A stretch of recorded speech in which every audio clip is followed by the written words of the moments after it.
Bismillahirrahmanirrahim. Assalamualaikum warahmatullahi wabarakatuh. Alhamdulillahirabbil alamin. Allahumma shalli ala Muhammad wa ala ali Muhammad. Sebentar lagi Anda akan mendengarkan ringkasan dari sebuah kitab yang diambil dari sumber yang kredibel.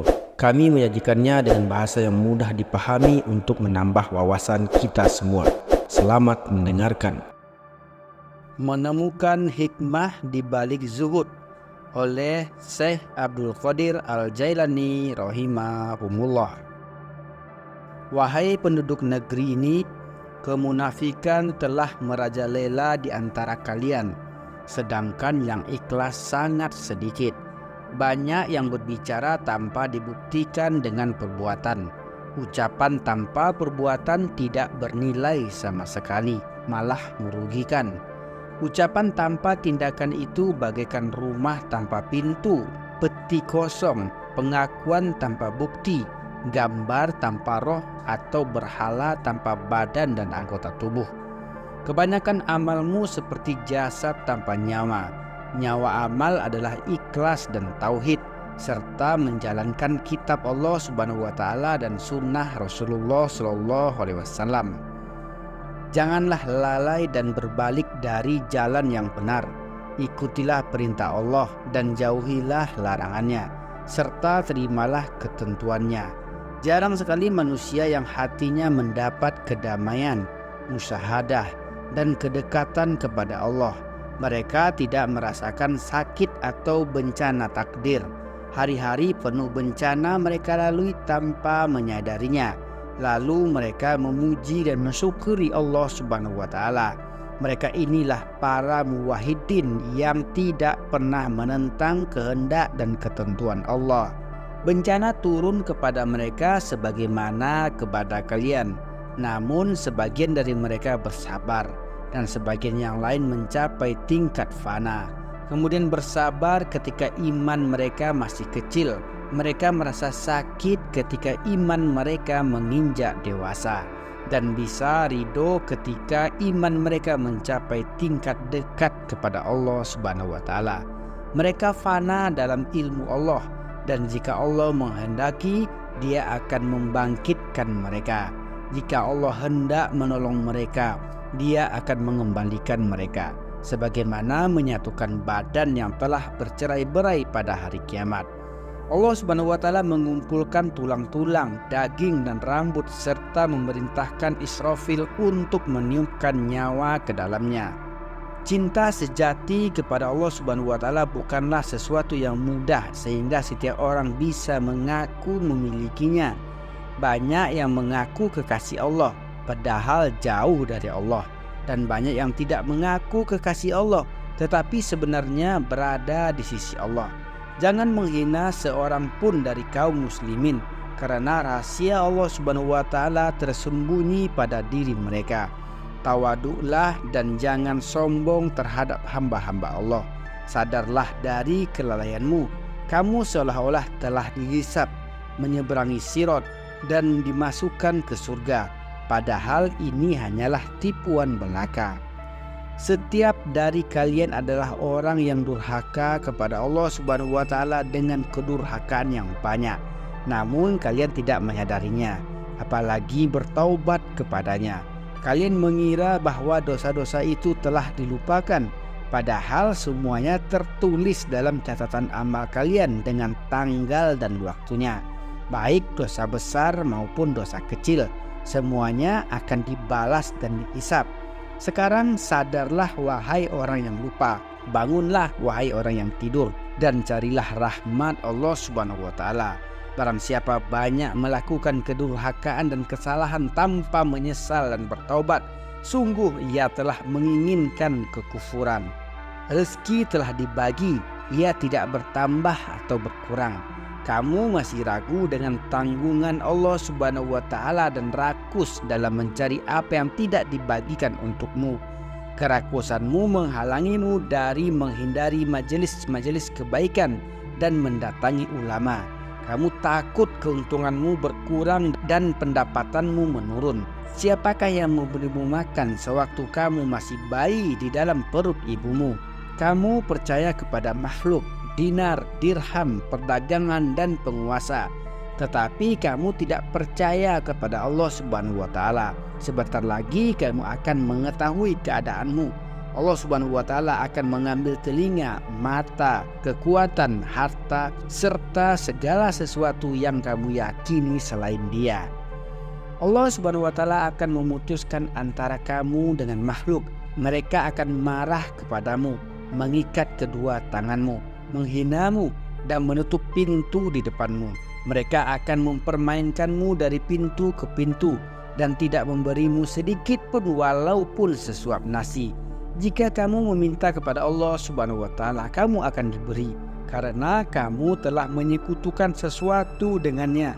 Kamu telah mencari kenikmatannya dari selain Dia. Bahkan kamu telah menggunakannya untuk mendurhakai Allah. Namun ada di antara mereka yang kemudian bertaubat. Allah Subhanahu wa Ta'ala menerima taubatnya dan memandangnya dengan rahmat, bahkan bergaul dengannya dengan kemurahan dan kelembutan. Wahai hamba Allah, bertaubatlah. Wahai para ulama, fuqaha, kamu adalah orang-orang yang harus bertaubat. Allah Subhanahu wa Ta'ala telah memberitahu mengenai harta benda kalian dan bagaimana cara kalian mendapatkannya. Takutlah jika Allah Subhanahu wa Ta'ala melihat di hatimu ada sesuatu selain Dia, maka Dia akan membinasakanmu. Sucikanlah hatimu dari selain Allah. Janganlah melihat bahaya dan manfaat kecuali dari Allah Subhanahu wa Ta'ala. Wahai ulam, kebaikan yang kamu sukai itu berasal dari cinta yang kurang, cinta yang tidak pernah berubah. Kasih sayang Allah Subhanahu wa Ta'ala adalah yang kamu lihat dengan kedua mata hatimu. Itulah cinta para shodiqin, bukan sekedar cinta dengan keimanan, tetapi dengan keyakinan. Tabir yang menghalangi mata telah terbuka dan tersingkap oleh mata hati. Ya Allah, berilah kami rezeki berupa kasih sayang-Mu bersama ampunan dan keselamatan. Bagianmu di dunia telah ditentukan di sisi Allah Subhanahu wa Ta'ala.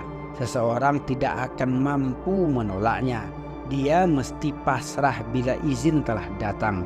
Betapa aneh orang mencari sesuatu yang tidak menjadi bagiannya tanpa izin Allah Subhanahu wa Ta'ala. Wahai gulam, jika kamu berpaling dari pintu makhluk dan menghadap ke pintu Khalik, maka kamu telah keluar dari kebodohanmu. Mintalah akal dari Allah Subhanahu wa Ta'ala. Para wali Allah mengatakan kepada dunia, perintahkan dan tipulah selain kami. Kami telah mengenalmu.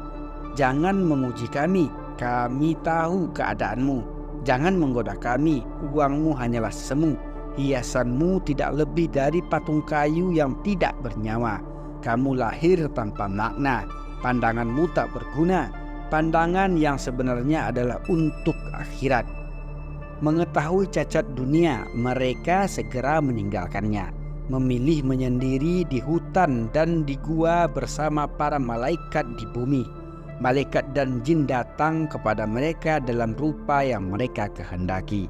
Seorang murid yang sungguh-sungguh dalam mencari Al-Haq Azza wa Jalla awalnya merasa sempit ketika memandang makhluk atau mendengar pembicaraan mereka, apalagi dunia. Ia tidak mampu memandang makhluk. Hati, akal, dan matanya seolah pergi. Ia senantiasa mabuk sehingga mencium bau kedekatan dengan Allah Subhanahu wa Ta'ala. Dan saat itulah dia akan tersadar jika telah sempurna ketauhidan, keikhlasan, dan kemakrifatannya terhadap Tuhannya serta ilmu dan mahabbahnya, maka akan datang keteguhan dan kelapangan terhadap makhluk. Allah Subhanahu wa Ta'ala memberinya kekuatan sehingga ia sanggup menghadapi makhluk untuk kemaslahatan mereka tanpa mengurangi kesibukannya dengan Allah Subhanahu wa Ta'ala.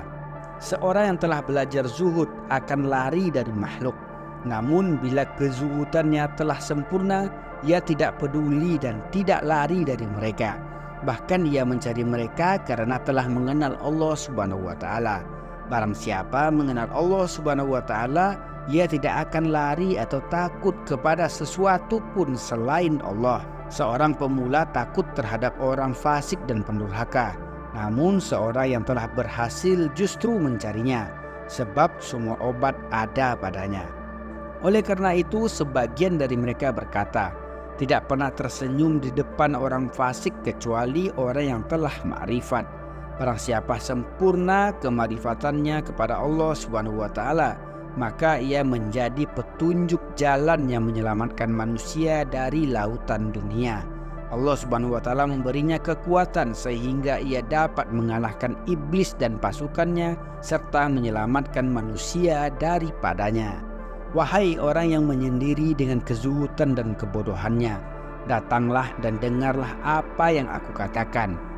Wahai para zuhad di bumi, datanglah dan hancurkanlah tempat peribadatanmu, kemudian mendekatlah kepadaku. Sungguh kamu duduk dalam kesendirianmu tanpa sadar. Kamu tidak akan mendapat apa-apa. Majulah dan ambillah buah hukum itu.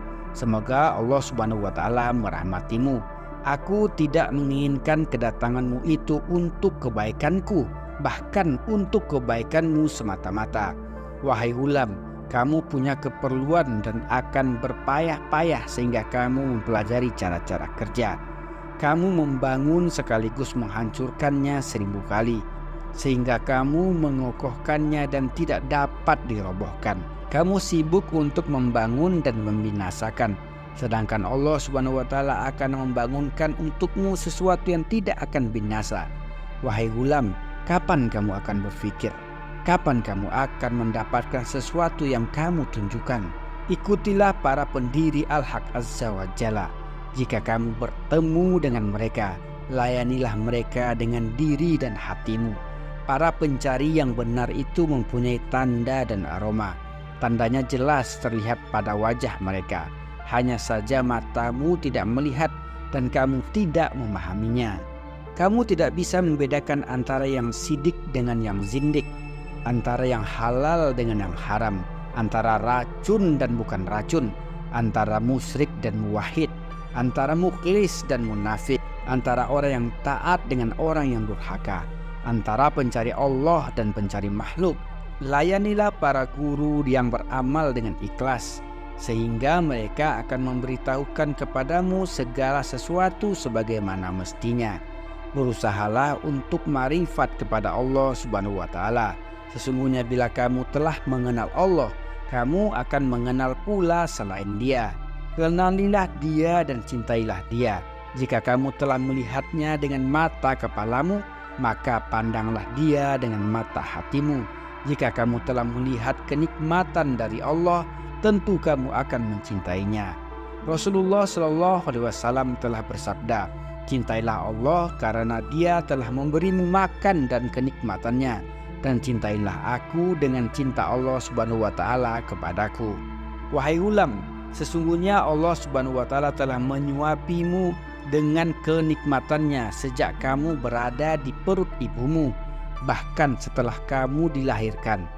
Dia memberimu kesehatan, kekuatan, ketaatan, dan menjadikanmu muslim pengikut nabinya Rasulullah SAW. Mensyukuri dan mencintai nikmat berarti juga mensyukuri dan mencintai Allah. Jika kamu melihat nikmat itu dari Allah, maka hilanglah cintamu kepada makhluk. Orang yang mengenal Allah Subhanahu wa taala akan mencintai Allah. Orang yang mata hatinya telah memandang kepada Allah Subhanahu wa taala tidak akan lagi memandang kepada selain Dia. Kalaupun ada kebaikan kepada makhluk, itu hanya karena perbuatan Allah Subhanahu wa taala semata. Demikian juga jika ada keburukan padanya, pandangannya berubah dari makhluk kepada Khalik. Namun demikian ia tetap mengikuti agama, tidak meninggalkan hukum-hukum Allah Subhanahu wa taala. Hati seorang marifat akan selalu berpindah dari satu keadaan kepada keadaan yang lain, sehingga kezuhudannya pada makhluk kian kuat. Ia berpaling untuk mencintai Allah Subhanahu wa taala dan bertawakal kepadanya. Ia tidak mau mengambil sesuatu dari makhluk. Ia hanya mengambil dari tangan Allah Subhanahu wa taala. Ia mempunyai akal lebih dari orang lain, yakni akal pemberian dari Allah Subhanahu wa taala. Wahai orang yang membutuhkan makhluk dan bersekutu dengan mereka, takutlah jika kematian datang sedangkan kamu masih begitu. Allah tidak akan membukakan pintunya untuk ruhmu, bahkan Dia tidak mau memandangnya. Karena kemurkaan Allah Subhanahu wa taala kepada orang yang musyrik, kamu harus meninggalkan nafsu, kemudian makhluk, kemudian dunia, kemudian akhirat, kemudian segala sesuatu selain Dia. Jika kamu ingin menyendiri dengan Allah Subhanahu wa Ta'ala, maka kosongkan dirimu, wujudmu, dan angan-anganmu. Celaka kamu duduk di tempat peribadatanmu, tetapi hatimu berada di rumah makhluk menanti kedatangan mereka. Waktumu hilang sia-sia. Kamu memiliki wujud tanpa makna. Janganlah kamu menyediakan untuk dirimu sesuatu yang Allah tidak menyediakan untuknya. Bagaimanapun juga kamu dan seluruh makhluk tidak akan mampu menyediakannya. Jika Allah Subhanahu wa Ta'ala menghendaki untuk sesuatu, maka Allah akan menyiapkannya. Jika kamu tidak mempunyai batin yang lurus dan hati yang suci dari selain Allah Subhanahu wa Ta'ala, maka khalwatmu tidak akan berguna bagimu. Ya Allah, berilah kami manfaat dari apa yang kami katakan, dan beri pula manfaat bagi mereka atas apa yang mereka dengarkan dari kami. Amin ya rabbal alamin. Assalamualaikum warahmatullahi wabarakatuh.